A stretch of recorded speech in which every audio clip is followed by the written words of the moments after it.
眼睛被蒙着，什么都看不到。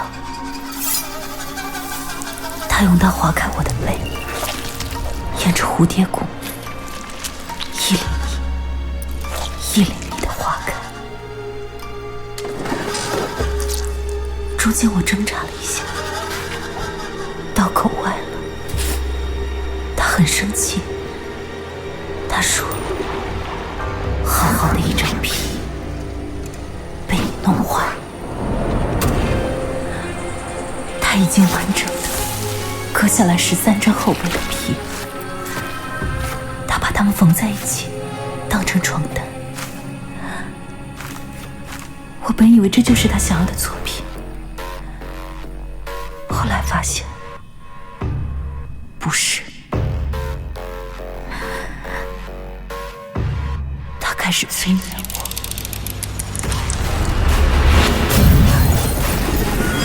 我有时能看到成千上万的蛇，有时是热浪滔天的火。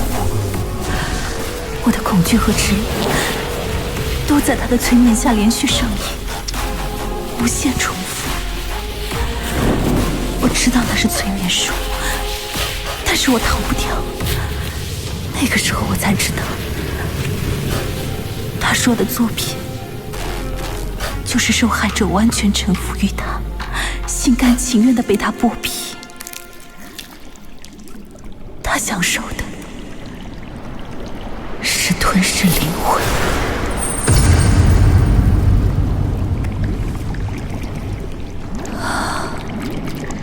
不过值得庆幸的是，我最终亲手将他送进了监狱。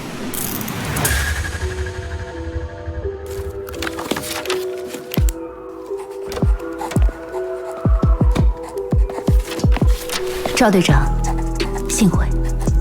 做什么的？做你的刑侦顾问。刘辉生，你应该当一名心理医生，而不是在这里整天跟杀人犯打交道。了解犯罪的心理动因，从根源上制止犯罪，这让我更有成就感。是吗？赵队，世界上没有不说谎的人，有的只是人性片刻的真诚。但犯罪的起源，偏偏就是人性。制止犯罪的，也是人性。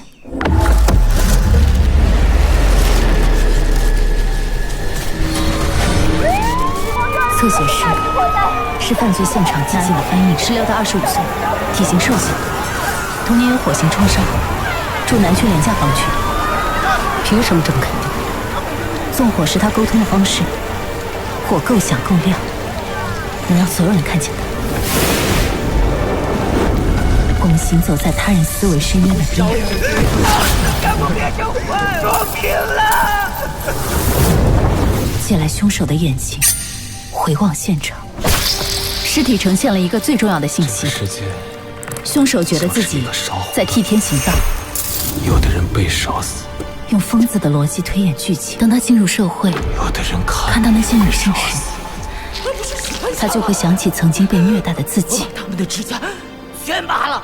于是他想着，我要像杀死母亲一样，把头砍下来，杀死那些女孩，走，再将地狱的图景翻译成人间能听懂的语言。一个男人打一个女人，那他会被抓起，但是一个丈夫打一个妻子，你们全都有份儿，就变成了家务事。你俩投降了。婚姻1、2、3，扔到河里去。到底给家暴受害者带来了什么？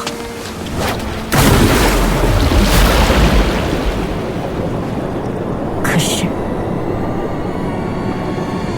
你是否因为太过依赖色情，导致思维不好，是否现场又出现了那2个单词？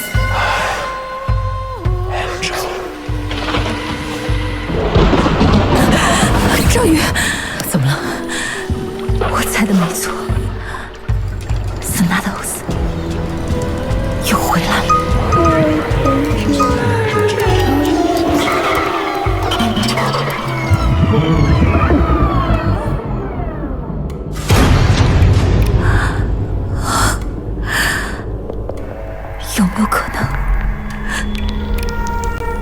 经历的一切。